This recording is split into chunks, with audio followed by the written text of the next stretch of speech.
മഴ നീങ്ങി വെയിൽ തെളിയുന്ന മൂന്നാറിന്റെ മലനിരകളിൽ വീണ്ടും നീലക്കുറിഞ്ഞികൾ പൂവിടുകയാണ്. മൂന്നാർ ഇക്കോനഗറിലെ മലഞ്ചെരിവുകളിലാണ് നീലക്കുറിഞ്ഞി പൂത്തു തുടങ്ങിയത്.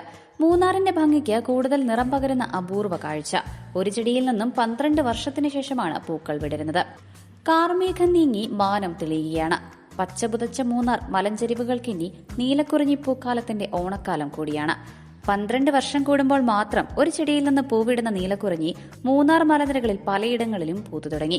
മൂന്നാർ നല്ലതണ്ണി റോഡ്, ഇക്കോനഗർ, ചക്രമുടി തുടങ്ങി വിവിധ മേഖലകളിലെ മലനിരകളിലാണ് നീലക്കുറിഞ്ഞിയുടെ വരവറിയിച്ച് പൂവിരിഞ്ഞു തുടങ്ങിയത്.